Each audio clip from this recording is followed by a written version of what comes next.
नमस्कार, स्वागत है आपका डीबी लाइव ब्रेकिंग में। मैं हूं समीर आत्मज मिश्र और मेरे साथ हैं अमलेंदु उपाध्याय।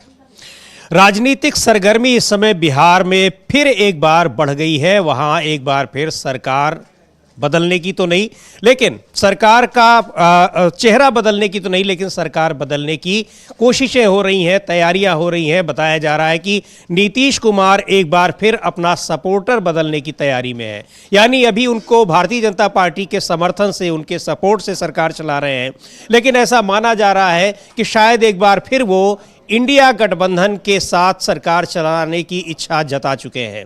दूसरी ओर केवल नीतीश कुमार की ही बात नहीं हो रही है। इस समय इंडिया गठबंधन का जो दूसरा बड़ा घटक दल है, यानी चिराग पासवान की लोक जनशक्ति पार्टी आर और लोक जनशक्ति पार्टी रामविलास, उसमें भी इस समय भारतीय जनता पार्टी से दूरियां साफ दिखाई पड़ रही हैं। तमाम इसके पीछे कारण है लोक जनशक्ति पार्टी के नेता चिराग पासवान के करीबियों पर ईडी की छापेमारी भी इसके पीछे एक बड़ा कारण है, लेकिन ये दूरियां उससे पहले से ही दिखाई पड़ रही हैं और ईडी की छापेमारी को भी इन्हीं दूरियों का नतीजा बताया जा रहा है, उसको भी इन्हीं के तौर पर देखा जा रहा है। तो क्या है आज की इस ब्रेकिंग न्यूज़ में, इस पर चर्चा होगी और किस तरह से समीकरण बनते बिगड़ते दिखाई पड़ रहे हैं। क्या वजह है कि एनडीए गठबंधन से बिहार के ये दोनों जो पार्टियां हैं जिन्होंने लोकसभा चुनाव साथ में लड़ा है, वो क्यों दूर इससे भाग रही हैं, इन सारे मुद्दों पर चर्चा होगी। लेकिन जो सबसे महत्वपूर्ण बात है वो ये कि न सिर्फ जेडीयू बल्कि इस बार लोक जनशक्ति पार्टी भी एनडीए गठबंधन से यानी भारतीय जनता पार्टी से दूरी बनाए हुए है। अमलेंदु जी, जो एक ये बात हो रही है, चर्चा हो रही है कि एक बार फिर नीतीश कुमार अपना सपोर्टर बदलने की तैयारी में है, तो आखिर ऐसा क्या हो गया? अभी एक साल भी नहीं हुआ है और वो समर्थन से आए थे, और जब से वो इस बार नए सपोर्टर के साथ यानी भारतीय जनता पार्टी के साथ सरकार में आए हैं, वो लगातार ये कह रहे हैं कि हम अब कहीं नहीं जाएंगे, अब हम यहीं रहेंगे। इसके अलावा ये बात लगातार वो कह रहे हैं कि अब मैं यहां आ गया हूं तो कहीं नहीं जाऊंगा। इस चीज को बार बार दोहरा रहे हैं। फिर भी ये अगर खबरें आ रही हैं कि नीतीश कुमार एक बार फिर इंडिया गठबंधन के साथ जाने की तैयारी में है, चूंकि अगले साल ही यानी आने वाले दिनों में वहां विधानसभा के भी चुनाव हैं, तो क्या ये चीजें, इनके पीछे क्या कारण है? क्योंकि हालांकि लोकसभा चुनाव में भी ठीक ठाक सफलता हासिल की है एनडीए गठबंधन ने, नीतीश कुमार की पार्टी ने भी और भारतीय जनता पार्टी ने भी, फिर भी वो आखिर क्या तैयारी कर रहे हैं कि एक बार फिर इंडिया गठबंधन के साथ चुनाव लड़े?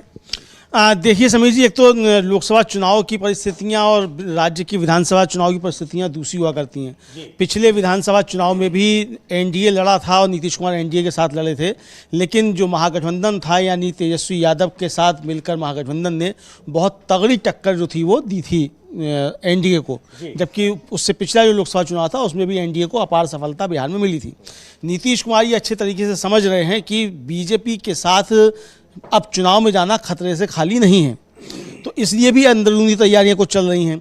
लेकिन इसके ज़्यादा चीज़ें ये हो रही हैं कि भारतीय जनता पार्टी की जो अपनी रणनीति रही है हमेशा से कि अपने सहयोगियों को कुचलना और अपने सहयोगियों में तोड़फोड़ करना, उससे अब नीतीश कुमार जो है वो आतंकित दिखाई पड़ते हैं और साथ साथ चिराग पासवान भी उससे आतंकित दिखाई पड़ रहे हैं।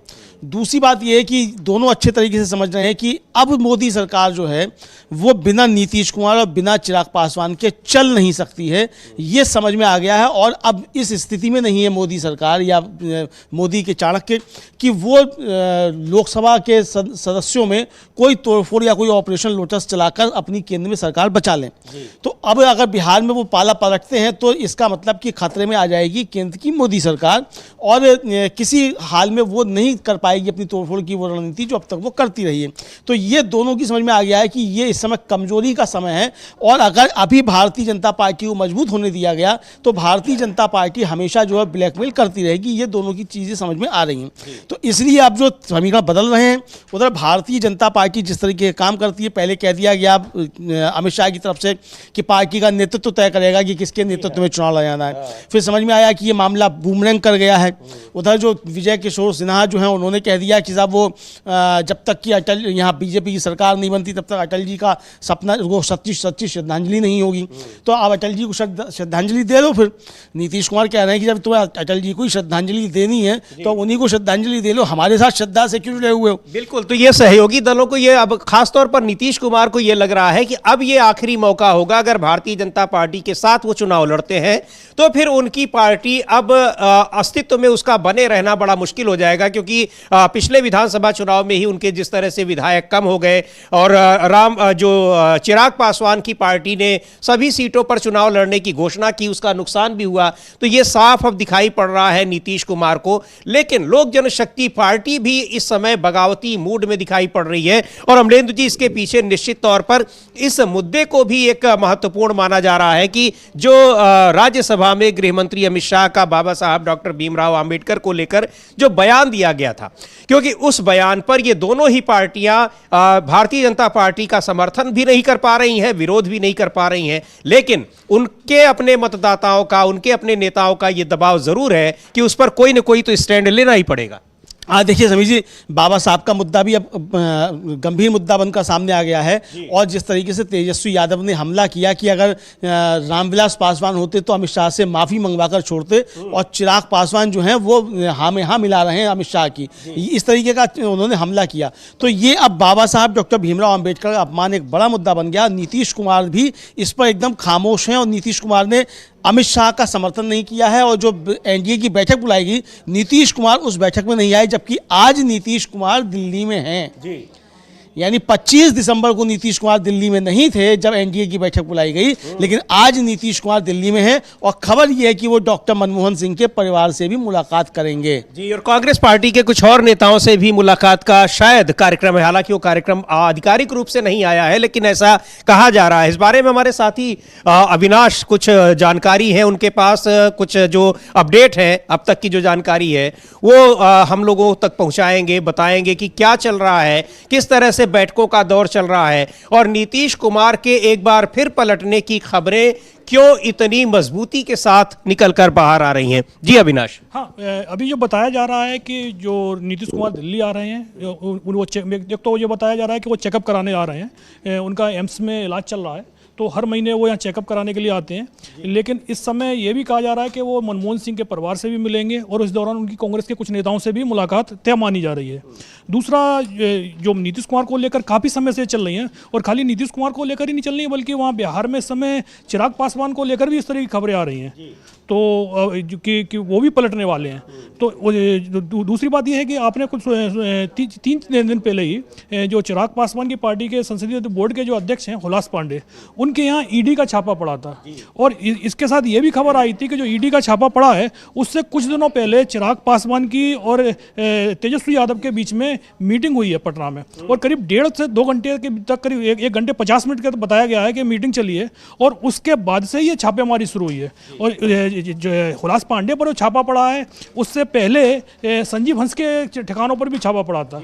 संजीव हंस को नीतीश कुमार का करीबी बताया जाता है, वो IAS अधिकारी हैं, वो बिहार में ऊर्जा सेक्रेटरी रह चुके हैं, और ऊर्जा मंत्री जो हैं वो विजेंद्र यादव हैं, जो लालू यादव के करीबी हैं। वो हैं जेडीयू में, लेकिन वो लालू यादव के करीबी हैं।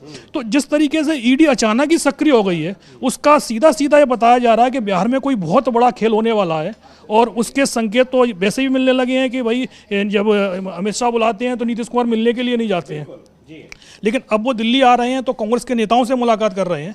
तो जाहिर सी बात है, ईडी की सक्रियता और उसके बाद नीतीश कुमार जिस तरीके से उनके बयान पिछले कुछ दिनों आए हैं, उससे तो लग रहा है कि जो बिहार में जनवरी के महीने में, क्योंकि पिछली बार भी आपने देखा था पिछले साल जनवरी में ही नीतीश कुमार ने पलटी मारी थी, तो जनवरी का महीना भी आने वाला है, मतलब नए साल का इंतजार रहता है और नए साल में फिर कुछ संभावना दिखाई पड़ रही है कि वहां पर नीतीश कुमार अपने सपोर्टर बदल सकते हैं। हाँ बिल्कुल, क्योंकि एक खबर और आई थी कि 5 और 6 तारीख को अमित शाह पटना जा रहे हैं, तो अब तक ये प्लान था नीतीश कुमार का कि 5 और 6 तारीख को पटना में रहेंगे, लेकिन अभी 2 दिन पहले खबर आई है कि अमित शाह पटना में जिस दिन रहेंगे उस समय नीतीश कुमार पटना में नहीं होंगे, मुलाकात नहीं होनी। हाँ, मुलाकात नहीं होनी है, क्योंकि उनकी जो अपनी जो बिहार प्रगति यात्रा निकाल रहे हैं, जो अभी पोस्टपोन्ड हो गई है, उन्होंने 5 और 6 तारीख की प्लानिंग कर ली है कि वो वैशाली में, मुजफ्फरपुर में उस समय होंगे।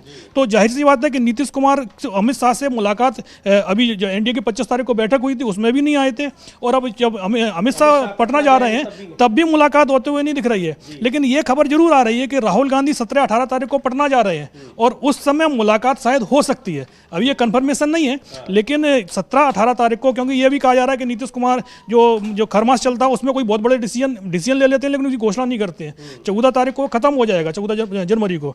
तो उसके बाद राहुल गांधी का पटना जाना, अमित शाह के पटना जाने, अमित शाह पटना जा रहे हैं तो नीतीश कुमार पटना में नहीं रह रहे हैं, तो बहुत कुछ बता रहा है कि बिहार में बहुत कुछ होने वाला है। तो बहुत कुछ बता रहा है कि बिहार में बहुत कुछ होने वाला है। धन्यवाद अविनाश, आप नजर रखिए, कुछ और अगर अपडेट आता है तो बताते। चूंकि अपडेट तेजी से आ रहे हैं, समीकरण बदल बिगड़ रहे हैं, और नीतीश कुमार जब दिल्ली में हैं तो यहां पर भी उनकी जो मुलाकातें हो रही हैं, जो अविनाश बता रहे हैं कि अमित शाह जब पटना में जा रहे हैं तो उस समय नीतीश कुमार नहीं है, और जब दिल्ली में बैठक बुलाई गई अमित शाह जिसमें थे, उस बैठक में जेपी नड्डा के घर पर एनडीए के सहयोगी दलों की, उसमें नीतीश कुमार नहीं पहुंचे। तो इसका मतलब है कि बहुत कुछ हो रहा है और तेजी से हो रहा है। लेकिन इंतजार हो रहा है नए साल का भी और 14 जनवरी का भी, कि उसके पहले कोई घोषणा नहीं होगी, पर समीकरण पहले से बनते बिगड़ते दिख रहे हैं।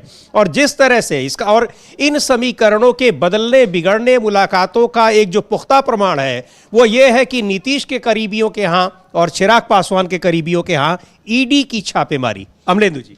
बिल्कुल समीर जी, और ये एक तरीके से देखा जाए कि जो शुरू में ही जो अंदेशा जताया जा रहा था, आशंकाएं जताई जा रही थी कि भारतीय जनता पार्टी को पूर्ण बहुमत भले ही ना मिला हो लोकसभा में, लोकसभा चुनाव में उसकी हार हुई हो, लेकिन वो किसी तरीके से अपना जुगाड़ करने की कोशिश करेगी।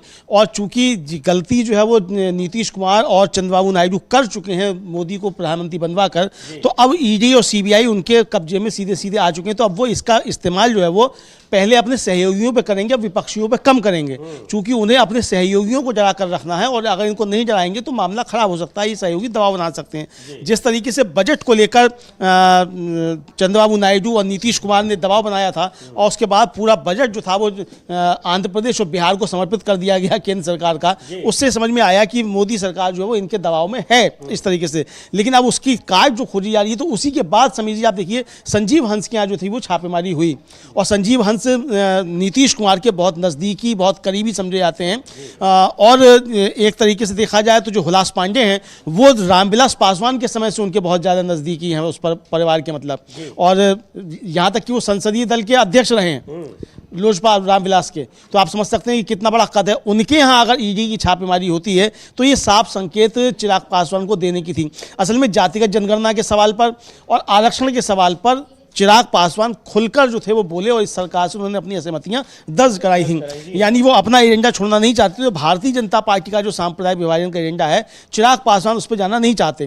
तो बीच बीच में चिराग पासवान के मुंह से जो बातें निकल जाती हैं अपने सिद्धांतों की, तो ये समझ रहे हैं, मोदी शाह कंपनी समझ रही है कि चिराग पासवान अगर किसी दिन इन सिद्धांतों के बल पर आ गए तो ये चले जाएंगे इंडिया गठबंधन में, और फिर बीजेपी की सरकार गिर जाएगी। नीतीश कुमार भी अगर पलटी मारते हैं। दूसरी बात यह कि पहले चिराग पासवान का इस्तेमाल भारतीय जनता पार्टी ने नीतीश कुमार के खिलाफ किया था, लेकिन जब चिराग पासवान की ही पार्टी बीजेपी ने तोड़ी तो चिराग पासवान को समझ में आ गया कि वो हनुमान जो थे वो गलत बने थे, और वो हनुमान बनना उनका ठीक नहीं था, ये उनकी समझ में आ गया। तो अब जो उनके सुर दिखाई पड़ रहे, तो इधर नीतीश कुमार से भी चिराग पासवान के जो दूरियां थी वो मिट चुकी हैं और संबंध उनके अच्छे हो चुके हैं।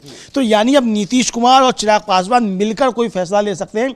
रही सही कसर जो थी वो पूरी कर दी अमित शाह ने बाबा साहब डॉक्टर भीमराव अंबेडकर का अपमान करके। अब अगर चुनाव में जाते हैं चिराग पासवान और नीतीश कुमार जाते हैं, तो जनता उनसे सवाल करेगी कि आप उस समय खामोश क्यों थे जब अमित शाह बाबा साहब डॉक्टर भीमराव अंबेडकर का अपमान कर रहे थे।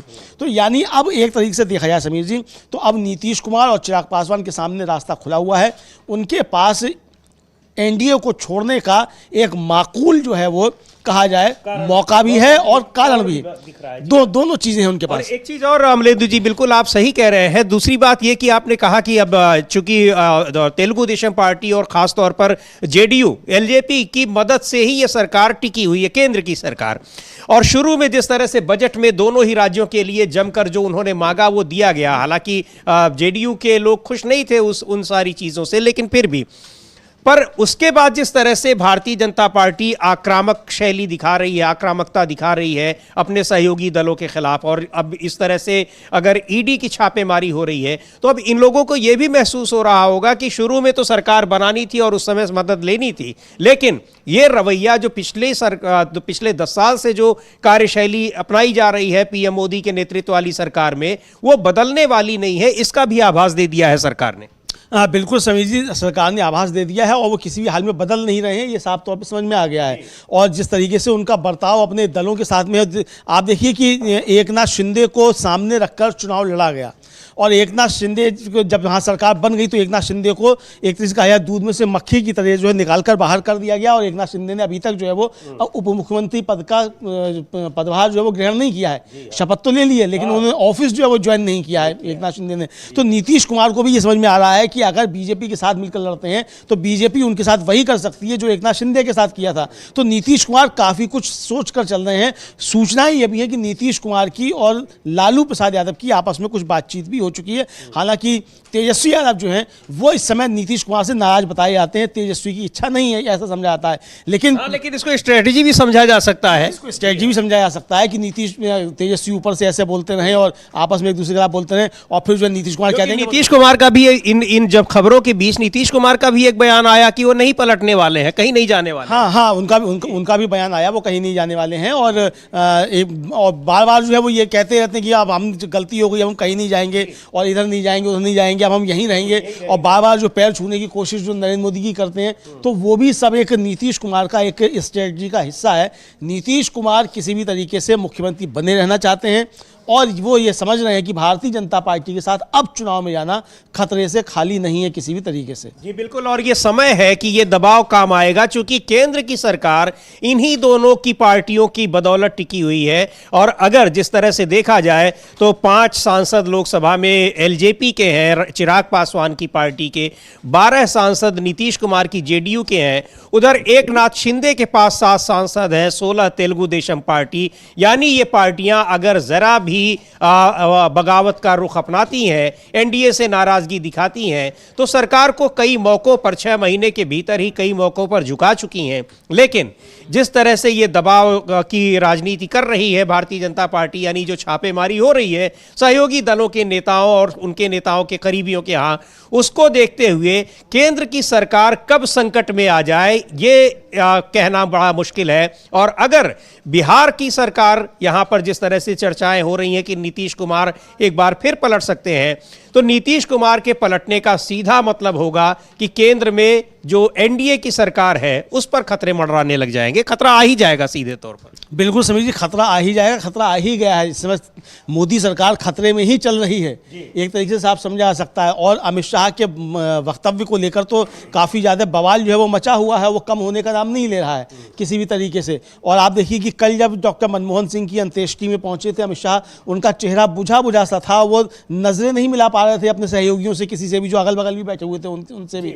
तो अमित शाह का बयान काफ़ी बड़ा मुद्दा बन गया है। और जो 25 दिसंबर को बैठक बुलाई गई एनडीए की जेपी नड्डा के आवास पर, उसमें साफ तौर पे ये समझ में आया कि नीतीश कुमार नहीं पहुंचे, और उनकी पार्टी की तरफ से जो राजीव सिंह ललन सिंह पहुंचे भी, जो केंद्रीय मंत्री भी हैं, वो भी जो थे उन्होंने बाहर आके कहा कि मतलब नीतीश कुमार के नेतृत्व में ही चुनाव लड़ा जाएगा। अमित शाह के बयान पर ललन सिंह का भी कोई वक्तव्य नहीं था कि हम उसका समर्थन करते हैं। अमित शाह के बयान का समर्थन कोई नहीं कर रहा है, और अमित शाह अकेले मतलब अलग थलग एनडीए में और बीजेपी में पड़ते दिखाई पड़ रहे हैं। ये साफ समझ में आता है, नीतीश कुमार को भी समझ में आ रहा है, चिराग पासवान को भी समझ में आ रहा है कि जब तक अगर अमित शाह का इस्तीफा नहीं होता है तो अमित शाह के साथ और भारतीय जनता पार्टी के साथ बने रहना बहुत बड़ा नुकसान जो है इन दलों को होगा, क्योंकि इनका मतदाता जो बाबा साहब डॉक्टर भीमराव अंबेडकर का अपमान किसी भी तरीके से बर्दाश्त नहीं कर सकता। और अमित शाह जो है वो लगातार बाबा साहब डॉक्टर भीमराव अंबेडकर के अपमान पे बने हुए हैं, और पूरी भारतीय जनता पार्टी उनके समर्थन में खड़ी हुई दिखाई पड़ रही है। और यही बात है कि वो अब सहयोगी दलों के ऊपर भी दबाव डाल रहे हैं कि वो इनका समर्थन करें। 25 तारीख की जो बैठक रही जेपी नड्डा के घर पर जिसमें अमित शाह रहे, उसमें वो बुलाई ही इसीलिए गई थी, और उसमें साफ तौर पर कहा गया कि जिस तरह से इंडिया गठबंधन के घटक दल हमलावर हैं अमित शाह के ऊपर बाबा साहब डॉक्टर भीमराव अंबेडकर के अपमान को लेकर, उसी तरह से एनडीए के घटक दल हमला करें इन इंडिया गठबंधन के घटक दलों पर। और निश्चित तौर पर उसमें एक तो नीतीश कुमार गए नहीं, एक नाथ शिंदे भी नहीं गए, और एक नाथ शिंदे गए थे, लेकिन उसको लेकर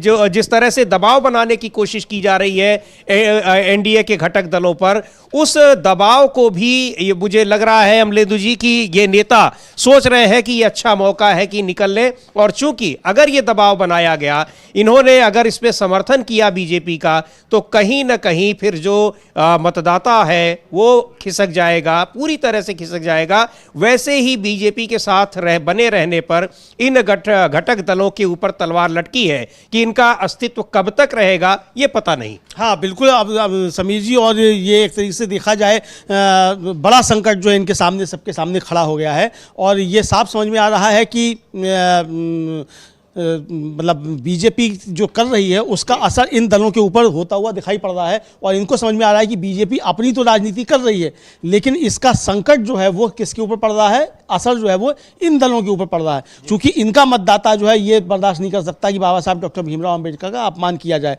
दूसरा समीर जी, जिस तरीके से ईडी का मसला जो है वो आ रहा है, और ईडी के जरिए भारतीय जनता पार्टी ने जो दबाव बनाने की कोशिश की एक तरीके से चिराग पासवान और नीतीश कुमार दोनों के ऊपर, तो इससे अब दोनों की समझ में आ गया है कि अगर विधानसभा चुनाव के बाद कोई ऐसी स्थिति बनती है तो फिर भारतीय जनता पार्टी दोनों को रगड़ देगी। तो इसलिए ये चाहते हैं कि बिहार में भी इनकी सरकार ना रहे और केंद्र में भी अब नरेंद्र मोदी सरकार से बाहर जाएं, ये दोनों की इच्छा बताई जा रही है। जी बिल्कुल, और ये हरियाणा बहुत बड़ा उदाहरण है। हरियाणा में भी पहले इंडियन नेशनल लोकदल के साथ भारतीय जनता पार्टी ने लंबे समय तक वहां गठबंधन किया, और महाराष्ट्र में शिवसेना के साथ, लेकिन दोनों ही पार्टियों के साथ क्या किया, और उसका मकसद जब पूरा हो गया, अकेले दम पर सरकार बनाने की स्थिति में आ गई, तो फिर गठबंधन के घटक दलों के साथ जो बर्ताव रहा, बिहार में नीतीश कुमार को भी वही दिख रहा है, और नीतीश कुमार उसका दंश झेल भी चुके हैं। और दूसरी ओर अब लोक जनशक्ति पार्टी यानी जो चिराग पासवान, जो प्रधानमंत्री मोदी का हनुमान खुद को बताते हैं,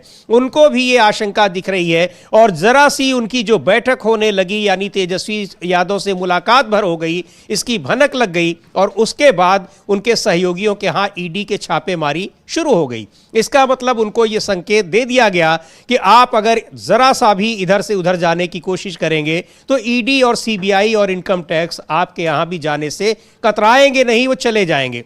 और ये आरोप तो लगातार लगते ही रहे हैं भारतीय जनता पार्टी के नेतृत्व वाली सरकार पर कि कैसे वो सहयोगी दलों को और अपने विरोधियों को अपनी तरफ करने के लिए और सहयोगी दलों को अपने साथ बनाए रखने के लिए ईडी, इनकम टैक्स जैसी जांच एजेंसियों का सहारा लेती है। बावजूद इसके कि इन एजेंसियों को बार बार फटकार लगती रहती है सुप्रीम कोर्ट से, हाई कोर्ट से। तो अब सीधे तौर पर बिहार के जो सहयोगी दल हैं, लोक जनशक्ति पार्टी और नीतीश कुमार की जनता दल यूनाइटेड, वहां भी बगावत के स्वर जहां उठने लगे तो तुरंत ही ईडी और सीबीआई भी वहां पहुंचने लगी। अब उसके बाद क्या होना है, खिचड़ी पक रही है, लेकिन आने वाले दिनों में बड़ी खबर वहां से मिल सकती है। और जैसा हमारे साथी अविनाश बता रहे थे कि चूंकि 14 जनवरी तक कोई नीतीश कुमार कम से कम कोई किसी फैसले की घोषणा नहीं करेंगे, तो 14 जनवरी तक केवल तैयारियां हो रही हैं, बैठकें हो रही हैं, और बैठकों का दौर चल रहा है। नीतीश कुमार आज दिल्ली में है, कांग्रेस के नेताओं के साथ मुलाकात होगी, डॉक्टर मनमोहन सिंह के घर जाएंगे उनको श्रद्धांजलि अर्पित करने, और कांग्रेस के तमाम बड़े नेताओं के साथ भी उनकी मुलाकात होनी तय है। लेकिन बीजेपी के शीर्ष नेताओं से जिस तरह से वो कट रहे हैं, नहीं मिल रहे हैं, दिल्ली में बैठक हुई तो उसमें नहीं आए, और अब अमित शाह जब पटना जाने वाले हैं तो उस दिन भी वो वहाँ नहीं रहेंगे, उनका पहले से तय कार्यक्रम है उनकी यात्रा का। तो ये साफ दिखा रहा है कि बीजेपी से दूरियां और इंडिया गठबंधन से नजदीकियां कुछ न कुछ गुल खिलाने वाला है। हाँ बिल्कुल समझिए, कुछ ना कुछ गुल खिलने वाला है। और आप देखिए नीतीश कुमार इधर जो हैं वो इंडिया गठबंधन पे कोई बात नहीं बोल रहे हैं, मतलब कोई प्रहार नहीं कर रहे हैं, ना मोदी के समर्थन में इस समय कोई बात कर रहे हैं।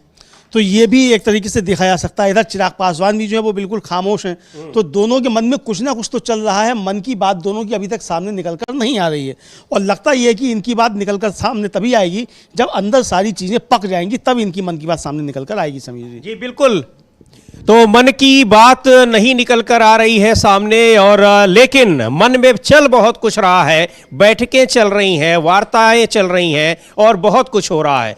और ऐसा भी नहीं है कि इन सारी चीज़ों की भनक भारतीय जनता पार्टी को नहीं है, भारतीय जनता पार्टी को भी है, और वो इसको रोकने की कोशिश भी कर रही है। रोकने का सबसे बढ़िया तरीका उसके पास है, जांच एजेंसियां उनका उपयोग कर रही है। हाँ, जांच एजेंसियों का उपयोग कर रही है। और दूसरा समीर जी, जिस तरीके से हरियाणा और महाराष्ट्र में घपले हुए, तो उस तरीके की तैयारियां भारतीय जनता पार्टी बिहार में भी करेगी। नीतीश कुमार को ये भी समझ में आ रहा है कि ये इस तरीके की घपलेबाजी है यहाँ भी करेगी, और फिर जैसे एकनाथ शिंदे को निकाल के बाहर कर दिया, इसी तरीके से नीतीश कुमार को बाहर कर देगी। अब एकनाथ शिंदे का तो 12वीं के बाद इंटर हो गया और हाई स्कूल भी हो गया 12वीं के बाद, लेकिन नीतीश कुमार तो अब 12वीं के बाद इंटर और 12वीं के बाद हाई स्कूल नहीं करेंगे नीतीश कुमार। वो तो 6 बार के मुख्यमंत्री हैं। अब डिप्टी सीएम उनको बनाएंगे तो मुझे नहीं लगता कि वो तैयार हो जाएंगे। हाँ, तो ये समझ में आ रहा है नीतीश कुमार को कि बीजेपी जो है वो आखिरी समय में नीतीश कुमार का 12वीं के बाद इंटर के बाद हाई स्कूल कराना चाहती है। तो नीतीश कुमार ऐसे कैसे कर लें? तो नीतीश कुमार अब मोदी जी का कराएंगे 12वीं के बाद इंटर और हाई स्कूल। तो ये तैयारियां दोनों में शुरू हो रही हैं। इधर अरविंद केजरीवाल जो हैं, उन्होंने आज बहुत गंभीर आरोप समीर जी लगाए हैं। अभी प्रेस कॉन्फ्रेंस अरविंद केजरीवाल कर रहे हैं और उन्होंने कहा है कि जिस तरीके से हरियाणा और महाराष्ट्र में भारतीय जनता पार्टी ने चुनाव वोटर लिस्ट में धांधलियां करी थी, उसी तरीके से दिल्ली में भी धांधलियां की जा रही हैं। अकेले उनकी जो कॉन्स्टिट्यूंसी है उसमें 5000 वोट काटे गए हैं, 7500 वोट नए डाले गए हैं। और उनका कहना है कि अगर यही करना है, इसी तरीके से 12% तक वोट आपको हटा देने और नए वोट डाल देने हैं, तो फिर आपको चुनाव कराने की आवश्यकता ही क्यों है? अगर हम लोग सुनते हैं अरविंद केजरीवाल को क्या कहा है, किस तरह के आरोप लगाए हैं। पहले भी ये बातें कर चुके हैं कि बड़े पैमाने पर वोटर लिस्ट से नाम हटाने और नए नाम जोड़ने की कवायद चल रही है, बिल्कुल उसी तरह से जैसे महाराष्ट्र और हरियाणा में किया गया। सुनते हैं क्या कह रहे हैं अरविंद केजरीवाल। अब बीजेपी बेईमानी से चुनाव लड़के किसी भी तरह से जीतना चाहती है और वो सारे हथकंडे अपना रही है। एक तरह से भारतीय जनतंत्र को उसने ताक पे रख दिया है। उनकी बला से देश जाए भाड़ में, किसी भी हालत में वो चुनाव जीतना चाहते हैं, लेकिन दिल्ली की जनता ये होने नहीं देगी। जो हथकंडे इन लोगों ने महाराष्ट्र और हरियाणा में ऐसा कहा जाता है कि अपनाए, उन हथकंडों से दिल्ली में उनको जीतने नहीं देंगे। अभी थोड़े दिन पहले हम लोगों ने आपको बताया था कि किस तरह से इन्होंने एक ही विधानसभा में शादरा में 11,008 वोट काटने के लिए एप्लीकेशन दी। बाकायदा बीजेपी के लेटर हेड पे बीजेपी की मोहर लगा के 11,008 वोट एक ही विधानसभा में काटने के लिए दी। वो विधानसभा पिछली बार हम 5,000 वोट से जीते थे। अगर ये 11,000 वोट कट जाते तो जीतने के कोई चांस ही नहीं थे, लेकिन ये पकड़ में आ गए, रंगे हाथों पकड़े गए, और उसके बाद वो 11,000 वोटर डिलीशन जो है वो नहीं हो पाए। चुनाव आयोग के नीचे के अधिकारी उनके ऊपर डिलीशन पे काम भी करना चालू कर दिया। तो ये अरविंद केजरीवाल का आरोप है। इससे पहले भी आरोप लगाए और बता भी रहे हैं कि शाहदरा में एक कॉन्स्टिट्यूएंसी में 11,000 वोट कम कर दिए जा रहे हैं, और इस तरह की तमाम जो निर्वाचन क्षेत्र हैं, विधानसभा निर्वाचन क्षेत्र, वहां पर ये कवायद चल रही है। और जो नाम काटे जा रहे हैं और नाम जोड़े जा रहे हैं, वो भारतीय जनता पार्टी के नेताओं की सिफारिश से जोड़े जा रहे हैं और काटे जा रहे हैं। ये बहुत गंभीर आरोप है। सीधे तौर पर जो लगातार आरोप लग रहे हैं कि चुनाव आयोग जो कुछ भी कर रहा है वो भारतीय जनता पार्टी के नेताओं के सहमति से कर रहा है, उनके फायदे के लिए कर रहा है और उनसे सलाह लेकर कर रहा है, उसकी पुष्टि हो रही है। जी बिल्कुल, इसी की पुष्टि हो रही है। और ये चीज अब समझ में आ रही है कि भारतीय जनता पार्टी क्या कर रही है। और अरविंद केजरीवाल जिस तरीके से आरोप लगा रहे हैं, तो जाहिर सी बात है कि अगर अरविंद केजरीवाल ये आरोप लगा रहे हैं, और अरविंद केजरीवाल को इंडिया गठबंधन में नीतीश कुमार ही लेकर आए थे, तो नीतीश कुमार को ये जानकारी नहीं होगी क्या? बिल्कुल, हाँ। तो नीतीश कुमार अभी से सोच के चल रहे हैं कि आगे बीजेपी क्या करने वाली है और क्या खेल करेगी। तो नीतीश कुमार पहले सतर्क हैं, बीजेपी को कोई मौका ही ये नहीं देंगे कि क्या किया जा सकता है। तो इसलिए भारतीय जनता पार्टी अगर बिहार में सरकार में शामिल रहेगी इस समय नीतीश कुमार के साथ में, तो फिर वही करेगी जो उसने हरियाणा और महाराष्ट्र में किया। तो नीतीश कुमार कोई भी ऐसा अवसर देना नहीं चाहते भारतीय जनता पार्टी को कि वो बिहार में वो खेल कर सके जो उसने हरियाणा और महाराष्ट्र में किए। तो इसलिए नीतीश कुमार अब सतर्क हो गए हैं और जो सूचनाएं मिल रही हैं वो सूचनाएं यही बता रही हैं कि नीतीश कुमार अब मोदी जी को टाटा बाय बाय बोलने वाले हैं। जी बिल्कुल, इसकी पूरी तैयारी कर चुके हैं और उनके इस अभियान में अब जिस तरह से लोक जनशक्ति पार्टी भी शामिल दिखाई पड़ रही है सीधे तौर पर, और भारतीय जनता पार्टी के साथ लोक जनशक्ति पार्टी के भी रिश्ते जो अब दिख रहे हैं वो साफ ये बता रहे हैं कि न सिर्फ बिहार में सरकार बदलने की तैयारी हो रही है बल्कि उसका असर केंद्र पर भी पड़ना तय माना जा रहा है। क्योंकि अगर लोक जनशक्ति पार्टी और नीतीश कुमार ये दोनों ही एनडीए से अलग हो जाते हैं, यानी केंद्र सरकार से अपना समर्थन ले लेते हैं, तब फिर केंद्र का सरकार का बच पाना बहुत मुश्किल हो जाएगा। क्योंकि उस स्थिति में तेलुगु देशम पार्टी के पास भी सरकार के साथ बने रहने का कोई औचित्य नहीं रह जाएगा, कोई उसकी मजबूरी नहीं रह जाएगी, जैसा कहा जा रहा है, माना जा रहा है। हालांकि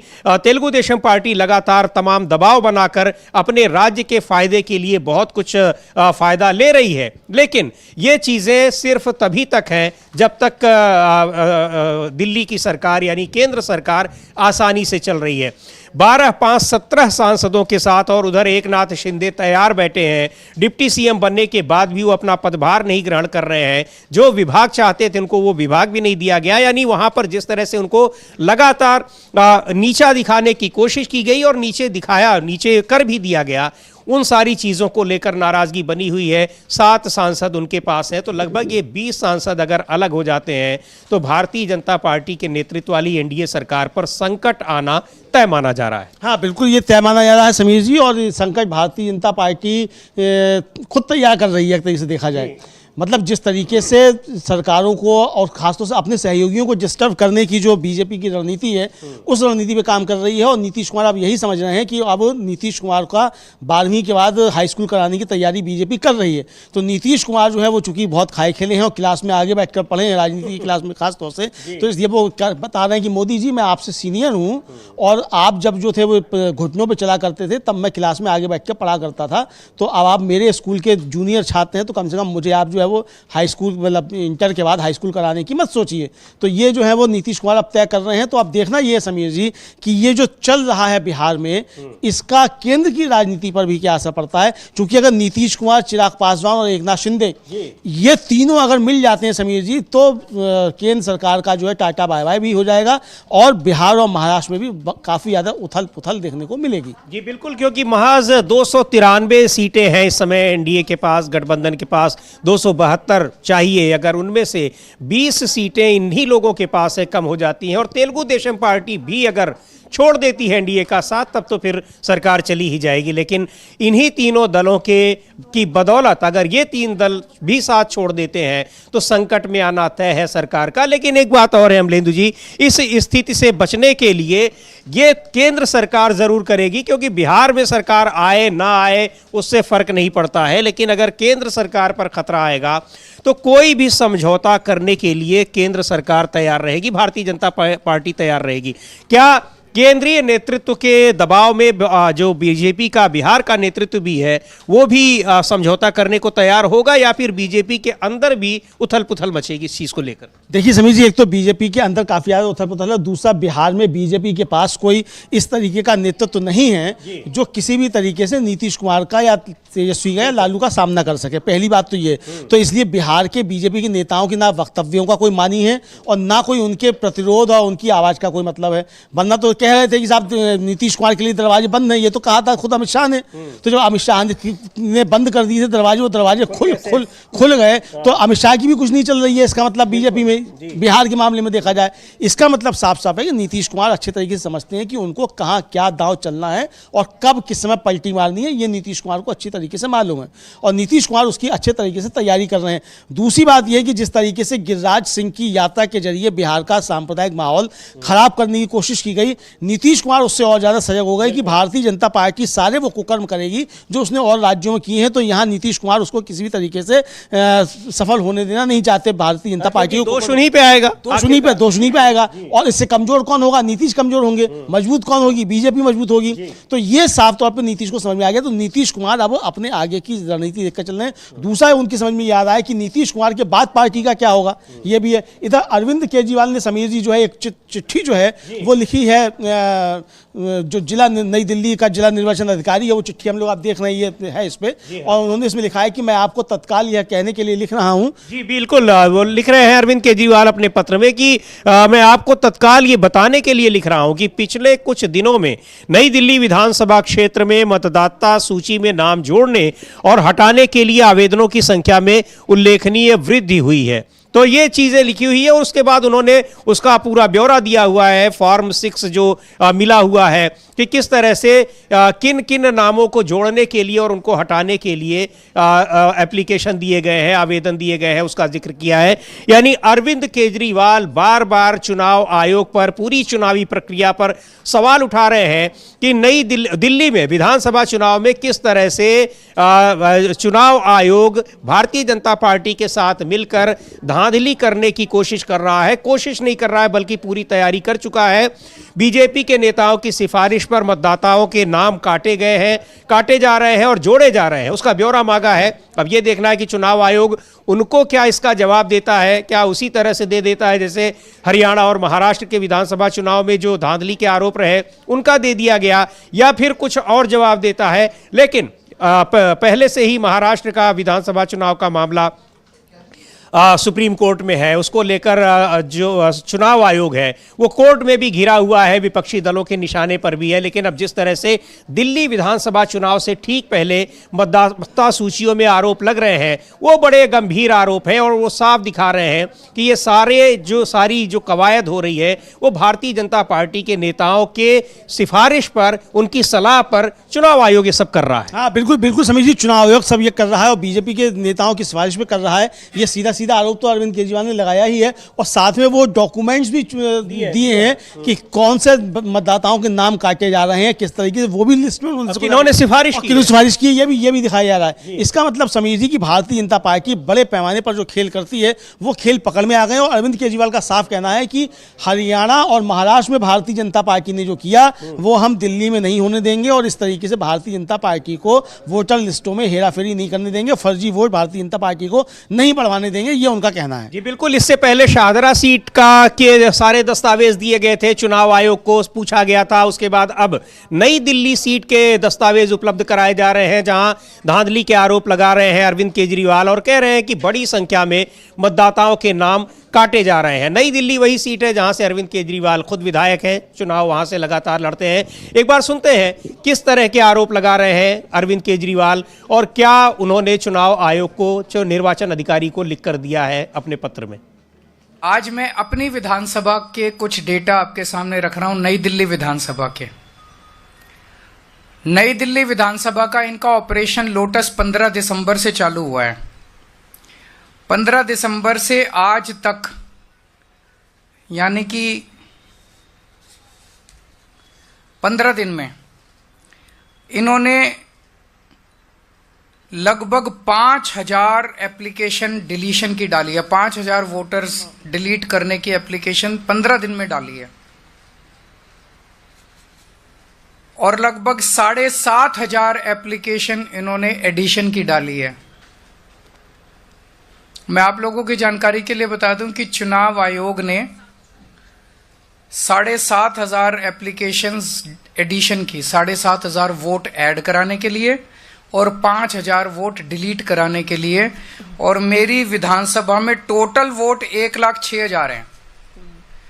1,06,000 में से लगभग 5% वोट ये डिलीट करवा रहे हैं, 7.5% वोट ये ऐड करवा रहे हैं। तो चुनाव कराने का जरूरत ही क्या है? चुनाव बचा क्या उसके बाद? चुनाव तो कुछ नहीं बचा। 12% वोट अगर इधर के उधर कर देंगे तो फिर तो चुनाव कुछ बचा ही नहीं। खेल हो रहा है इस देश के अंदर चुनाव के नाम पे, बदमाशी हो रही है, सरेआम बदमाशी हो रही है। मैं आपकी जानकारी के लिए बता दूं कि दिल्ली में अगस्त से लगभग 20 अगस्त से लेके 20 अक्टूबर तक 2 महीने समरी रिवीजन किया गया था। समरी रिवीजन क्या होता है कि चुनाव आयोग की पूरी मशीनरी घर घर जाती है और घर घर जाके वेरीफाई करती है ये वोटर एग्जिस्ट करता है नहीं करता है, कोई वोटर रह तो नहीं गया, जो रह गया उसकी वोट बनाती है, जो गलत है उसकी डिलीट करती है। तो ये अरविंद केजरीवाल ये नए तरह के ऑपरेशन लोटस की बात कर रहे हैं। अमलेंदु जी, अभी तक तो ऑपरेशन लोटस के जरिए विधायकों को अपने समर्थन में ले लिया जाता था, यानी चुनाव हारने के बाद भी जब किसी दूसरी पार्टी की सरकार बनती थी तो उसके विधायकों को अपने साथ करके और सरकार अपनी बना लेने का तरीका अपनाया गया था, जिसको ऑपरेशन लोटस नाम दिया गया। ये नए तरह का ऑपरेशन लोटस है जिसका जिक्र कर रहे हैं अरविंद केजरीवाल। जी समीर जी, ऑपरेशन लोटस कई तरीके के होते हैं, तो ये एक नए तरीके का ऑपरेशन लोटस है और ये बता रहे हैं कि ऑपरेशन लोटस किस तरीके से सिर्फ विधायकों को खरीदने तक नहीं है, मतदाताओं का भी नाम घटाना और फर्जी मतदाता बढ़ाना, ये काम भी जो ये ऑपरेशन लोटस और इसके जरिए भी सरकारें कब्जाई जा रही हैं। यानी बड़े पैमाने पर भारतीय जनता पार्टी वोटर लिस्टों में हेराफेरी किस तरीके से कर रही है और किस तरीके से चुनावी प्रक्रिया जो है उसको बाधित कर रही है और किस तरीके से जो निष्पक्ष, स्वतंत्र और पारदर्शी चुनाव होना चाहिए उसमें बाधा डाली जा रही है। इसकी तरफ अरविंद केजरीवाल साफ तौर पे इशारा कर रहे हैं समीर जी। बिल्कुल इसकी तरफ इशारा कर रहे हैं और लगातार वो दस्तावेजों के साथ चुनाव आयोग में शिकायत कर रहे हैं, निर्वाचन अधिकारी को लिख कर दे रहे हैं, जानकारी मांग रहे हैं। लेकिन ये एक बड़ा आरोप अभी से लगने लग गया है कि पूरी चुनावी प्रक्रिया को चुनाव आयोग बीजेपी के साथ मिलकर कैसे उसको नियंत्रित करता है, बीजेपी के पक्ष में कैसे करने की कोशिश करता है, वो साफ दिखाई पड़ रहा है। यही आरोप चुनाव आयोग पर लगातार लग रहे हैं और इसको लेकर यह मामला सुप्रीम कोर्ट में भी है। महाराष्ट्र, हरियाणा विधानसभा के चुनाव में जिस तरह से नतीजे आए या फिर लोकसभा चुनाव में भी, और आखिर में कैसे मत प्रतिशत को बढ़ा दिया जाता है, इन सारे आरोपों को लेकर चुनाव आयोग लगातार निशाने पर है और चुनाव आयोग के साथ मिलकर काम करने की वजह से सरकार भी निशाने पर है। यही नहीं, उन नियमों को भी बदल दिया जा रहा है कि दस्तावेज आपको मतदान के दौरान के दिखाए नहीं जाएंगे, जिसको लेकर विपक्ष हमलावर है सरकार पर। अभी पिछले दिनों जो विधि और न्याय मंत्रालय ने 1961 के नियम में बदलाव कर दिया था, तो सरकार कई चीजों के, कई आरोपों के घेरे में है। विपक्ष के लगातार उस पर आरोप लग रहे हैं कि कैसे वो संविधान को कमजोर कर रही है, किस तरह से वो संविधान निर्माता डॉक्टर भीमराव अंबेडकर का अपमान कर रही है, और यही नहीं, तमाम जो संवैधानिक संस्थाएं हैं उनको किस तरह से कमजोर कर रही है। इन सारे आरोपों के बीच सरकार पर एक और बड़ा आरोप यह लगा है कि राजनीतिक विरोधियों का किस तरह से वो अपमान करती है, न सिर्फ उनके जीवित रहने पर बल्कि उनकी मृत्यु के बाद भी। पूर्व प्रधानमंत्री डॉक्टर मनमोहन सिंह की मृत्यु के बाद उनके अंतिम संस्कार को लेकर जिस तरह से सरकार घिरी हुई है, उस पर एक के बाद एक आरोप लग रहे हैं। पहले ही आरोप तो लगे कि उनको सम्मान के साथ अंतिम संस्कार उनको नहीं उनका कराया गया, और जहां पर उनका अंतिम संस्कार कराया गया वहां इस तरह की व्यवस्था की गई कि कोई वहां पहुंच नहीं पाए, और इन सब के बीच जो लोग वहां पहुंचे भी तो उसकी कवरेज इस तरह से की गई कि कोई वहां दिखाई न पड़े। अमलेंदु जी, क्या इस सारे ये जो आरोपों पे नए आरोप हैं, कांग्रेस पार्टी ने देर शाम कल इस तरह के तमाम आरोप लगाए, तो उनमें और क्या चीजें कही हैं पार्टी? देखिए समीर जी, उसमें पार्टी ने काफ़ी कुछ बातें कही और जो गंभीर आरोप जो है वो पार्टी ने लगाए हैं, और जो पवन खेड़ा हैं उनके प्रवक्ता भी हैं, उन्होंने एक लंबा चौड़ा कल ट्वीट किया। उन्होंने बहुत सारे चौंकाने वाले जो थे वो दावे किए। पहला दावा तो ये था कि दूरदर्शन को छोड़कर किसी भी समाचार एजेंसी को अनुमति नहीं दी गई और डीडी ने मोदी और शाह पर ध्यान केंद्रित किया, डॉक्टर सिंह के परिवार को मुश्किल ही कवर किया। एक आरोप तो ये है। दूसरा आरोप ये है कि डॉक्टर सिंह के परिवार के लिए केवल 3 कुर्सियां ही सामने की पंक्ति में रखी गई। कांग्रेस नेताओं को उनकी बेटियों और अन्य परिवार के सदस्यों के लिए सीटों की व्यवस्था के लिए जद्दोजहद करनी पड़ी। दूसरा आरोप ये है। तीसरा आरोप ये है कि राष्ट्रीय ध्वज को उनकी विधवा को सौंपे जाने या गार्ड ऑफ ऑनर के दौरान प्रधानमंत्री और मंत्रियों ने खड़े होने की जहमत तक नहीं उठाई। ये सब साफ तौर पर दिखाई पड़ रहा था जब हम लोग कल कार्यक्रम भी कर रहे थे, उसमें भी देख रहे थे, और हमने कहा भी था कि नरेंद्र मोदी उठकर खड़े नहीं हुए, और बाद में जब सबसे आखिर में वो जो थोड़ी देर के लिए उठ के खड़े हुए नरेंद्र मोदी, ये आया। फिर यह कि अंतिम संस्कार की चिता के आसपास परिवार को पर्याप्त स्थान नहीं दिया गया, क्योंकि एक और जो थी वो सैनिकों ने जगह घेर रखी थी। ये भी हुआ, ये भी हम लोगों ने देखा था कि किस तरीके से वो विजुअल हम लोगों ने चलाए भी थे, दिखाया भी था हम लोगों ने भी। जिसको जनता को अंदर आने से रोका गया, वो बाहर से ही कार्यक्रम देखने को मजबूर रही, ये भी देखने में समझ में आया। एक और आरोप है कि अमित शाह के काफिले ने शव यात्रा को बाधित कर दिया, जिससे परिवार की गाड़ियां बाहर रह गईं, गेट बंद कर दिया गया और परिवार के सदस्यों को ढूंढकर वापस लाना पड़ा। एक और आरोप यह है कि अंतिम संस्कार की रस्में निभाने वाले डॉक्टर मनमोहन सिंह के पोतों को चिता तक पहुंचने के लिए जगह के लिए संघर्ष करना पड़ा। ये बहुत गंभीर आरोप है। और ये आरोप है कि विदेशी राजनयिकों को कहीं और बैठाया गया और वे नजर नहीं आए। हैरानी की बात यह रही कि जब भूटान के राजा खड़े हुए तो प्रधानमंत्री नरेंद्र मोदी खड़े नहीं हुए। ये भी हम लोगों ने देखा, दिखाया भी था उस समय, हम लोगों ने भी दिखाया था। और पूरे अंतिम संस्कार स्थल को इतनी खराब तरीके से व्यवस्थित किया गया था कि शव यात्रा में भाग लेने वाले कई लोगों के लिए कोई जगह नहीं बची। और पवन खेड़ा ने लिखा कि इस महान राजनेता के साथ किए गए इस अपमानजनक व्यवहार से सरकार की प्राथमिकताओं और लोकतांत्रिक मूल्यों के प्रति उसकी संवेदनशीलता उजागर होती है। डॉक्टर सिंह गरिमा के पात्र थे, न कि इस शर्मनाक दृश्य के। तो ये समीर जी जो किया है सरकार ने वो समझ में आया है। और आज भी समीर जी सारे कार्यक्रम, जब राष्ट्रीय कार्यक्रम स्थगित हैं, राष्ट्रीय शोक है चल रहा है, 7 दिन का है, राष्ट्रीय ध्वज झुका हुआ है। खुद भारतीय जनता पार्टी की दिल्ली विधानसभा चुनाव को लेकर बैठक होनी थी, वो स्थगित हो गई है। अमित शाह का उड़ीसा का दौरा स्थगित हो गया, लेकिन प्रधानमंत्री नरेंद्र मोदी की मन की बात नहीं रुकी। ये कैसा जो है राष्ट्रीय शोक है कि प्रधानमंत्री नरेंद्र मोदी की मन की बात जारी रहेगी। और उस मन की बात में समीर जी जो महत्वपूर्ण बात यह है कि प्रधानमंत्री नरेंद्र मोदी वो ऐप भी बता रहे हैं, कुंभ यात्रा भी बता रहे हैं, मोहम्मद रफ़ी को भी याद कर रहे हैं कि उनकी 100वीं जयंती अभी मनी है। लेकिन डॉक्टर मनमोहन सिंह का माँ जो है वो भी प्रधानमंत्री नरेंद्र मोदी के मुंह से उस मन की बात में नहीं निकला है। तो ये जिस तरीके से नरेंद्र मोदी ने अपनी तुच्छता का परिचय दिया है, ये देश देख रहा है। और समय जो है समीर जी, वो एक गाना है ना कि वो क्या है वो, मतलब समय जो है काफ़ी ज़्यादा बलवान है। तो वो समय बहुत बलवान है, तो नरेंद्र मोदी को याद रखना चाहिए कि आप समय से ज़्यादा बलवान नहीं हैं। और सब कुछ समीर जी इस दुनिया में ही होता है, हिसाब किताब कहीं और नहीं होता। कोई ऊपर नहीं है, कोई हिसाब किताब ऊपर नहीं होते, सारे हिसाब किताब यही होते हैं। कांग्रेस पार्टी के नेता जयराम रमेश ने इस पर तीखी प्रतिक्रिया जताई है किस तरह से, और लगातार इस मुद्दे पर सरकार न केवल कांग्रेस पार्टी के विपक्षी नेताओं के और तमाम दूसरे लोगों को भी जिनका राजनीति से लेना देना नहीं है, इस मुद्दे पर सरकार के खिलाफ उसकी निंदा करते दिखाई पड़ रहे हैं। सुनते हैं क्या कहा है जयराम रमेश ने इस मुद्दे पर।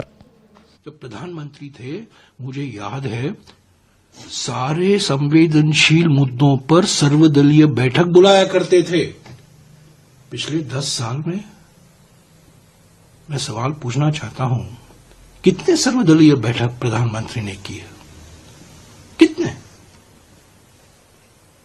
हर एक मुद्दे पर प्रधानमंत्री डॉक्टर मनमोहन सिंह सभी नेताओं को बुलाते थे, सुनते थे और कभी कभी कहा करते थे आपने सही कहा। राजनीतिक विरोधियों को कहा आपने सही कहा। ऐसे कई मिसाल है। आज तो सभी को सीखना चाहिए। जो आज पिछले 2 दिन से उनका गुणगान गा रहे हैं और उनका योगदान याद कर रहे हैं, जो आज सत्ता में हैं, वो थोड़ा देखें डॉक्टर मनमोहन सिंह जी की शख्सियत क्या थी, कैसे वो काम करते थे, पार्लियामेंट में आते थे, नेताओं से मिला करते थे। मुझे याद है जब वो प्रधानमंत्री बने, लाल कृष्ण आडवाणी और कुछ बीजेपी के नेता मिलने गए उनके ऑफिस में, और ऐसा एक दस्तावेज उनके सामने रखा, ऐसा नहीं दिया, ऐसा दे दिया। क्योंकि 2004 में सारे बीजेपी के नेता उम्मीद भी नहीं कर सकते थे कि वो हारेंगे, नाराजगी इतनी थी उनमें। तो ऐसा उन्होंने एक पेपर फेंका उनके सामने, प्रधानमंत्री चुपचाप रहे, देखा, पढ़ने लगे, okay I will look into it, I will come back to you. ये राजनीतिक तरीका है, ये लोकतांत्रिक तरीका है। आज अगर पूरी पारदर्शिता। ये जयराम रमेश एक जिस तरह से बात कर रहे हैं कि कैसे डॉक्टर मनमोहन सिंह के अंतिम संस्कार के लिए एक जगह नहीं मिली और उस जगह पर किया गया जहां तमाम दूसरे लोग, आम लोग भी अंतिम संस्कार के लिए आ रहे थे, वो लोग भी सारे दिन परेशान रहे क्योंकि वहां पर लोगों के आने जाने पर जिस तरह से प्रतिबंध लगाए गए थे। और इस बीच हमारे साथी अमलेंदु उपाध्याय को वो गाना भी याद आ गया है जिसका चर्चा अभी वो कर रहे थे, लेकिन गाना उनको याद नहीं आ रहा था कि वक्त को लेकर आप जो बात कह रहे थे कि वक्त सबका आता है। जी जी बिल्कुल, वक्त सबका आता है और वक्त से दिन और रात, वक्त की वक्त से कल और आज। देखिए अतुल जी पूरा गाना ही सुना देते हैं। जी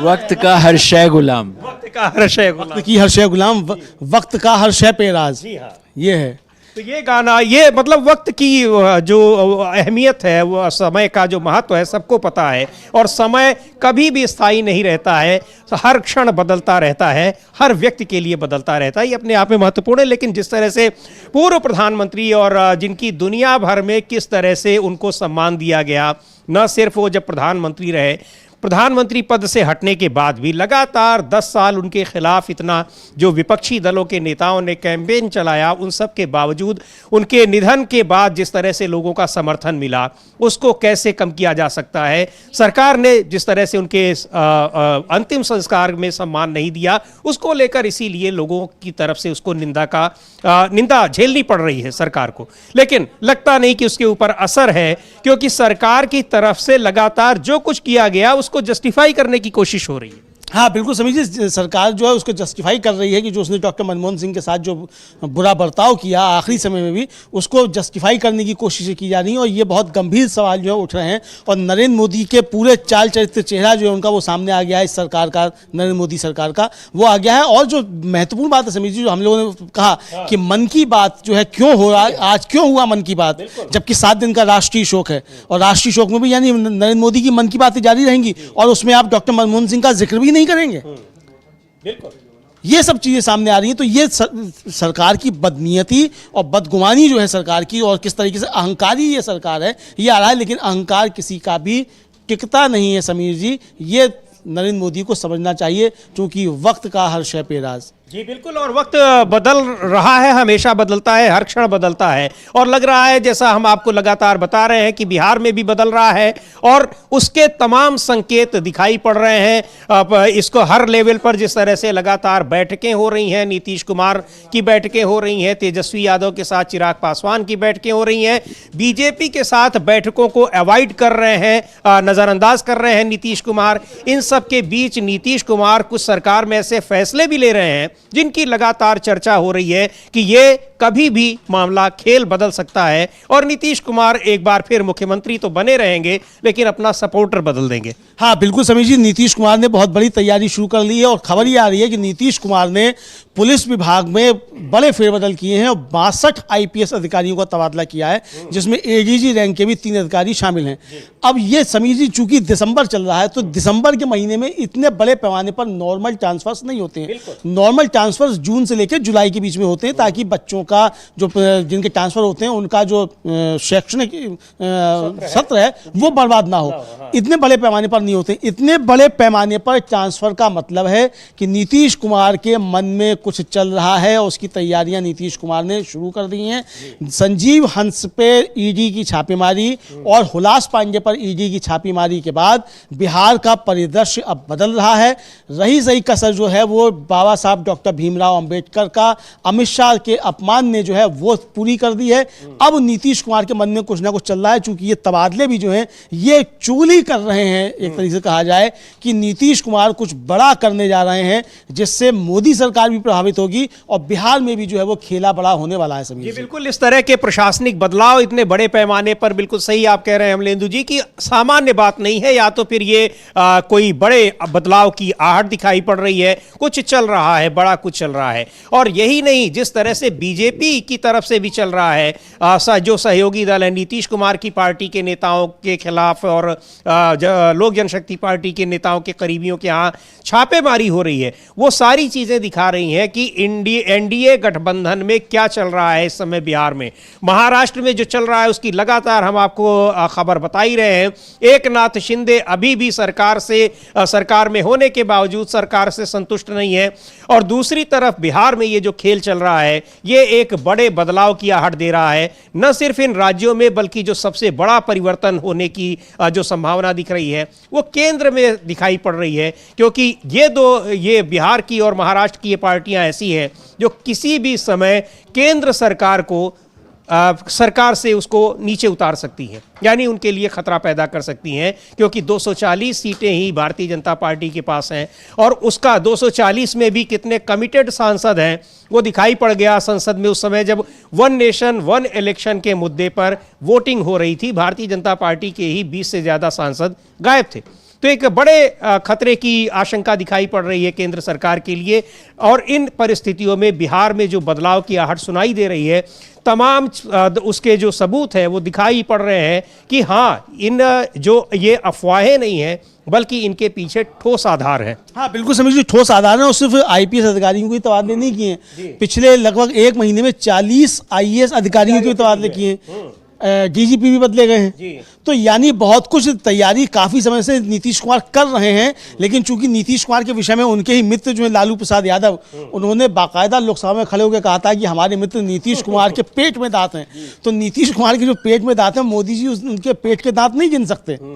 तो नीतीश कुमार क्या करने जा रहे हैं? तो नीतीश कुमार निश्चित तौर पे समझिए कुछ ना कुछ बड़ा खेल करने की तैयारी में है। अब वो खेल किस तरीके से होता है और नरेंद्र मोदी को किस तरीके से उसका झटका पहुंचता है, क्योंकि नरेंद्र मोदी जो नीतीश कुमार के साथ खेल करना चाहते हैं, तो नीतीश कुमार ये बता देना चाहते हैं कि तुम प्रधानमंत्री भी मेरी वजह से बने हुए हो और मेरी ही पीठ पे जो है छुरा चलाने की कोशिश कर रहे हो, तो अब तुमको सबक सिखाया जाएगा। तो नीतीश कुमार अब जो है वो नरेंद्र मोदी को सबक सिखाने के लिए आगे बढ़ते हुए दिखाई पड़ रहे हैं। और इसमें जो सबसे महत्वपूर्ण बात है अमलेंदु जी, वो ये कि अब इन पार्टियों को एनडीए से किनारा करने का एक बड़ा मौका मिल गया है। जो गृह मंत्री अमित शाह ने राज्यसभा में बाबा साहब डॉक्टर भीमराव आंबेडकर के खिलाफ जो बयान दिया, तो ये एक ऐसा मौका दिख रहा है कि वो जस्टिफाई कर सकते हैं कि हाँ, हम एनडीए से क्यों बाहर आए, और इससे बड़ा मौका कुछ और नहीं हो सकता है, क्योंकि इस मामले में वो बीजेपी का साथ नहीं दे पा रहे हैं और दूसरी तरफ विरोध भी नहीं कर पा रहे हैं क्योंकि सरकार के साथ में है। तो वहां से बाहर हटने का उनको एक मौका दिखाई पड़ रहा है,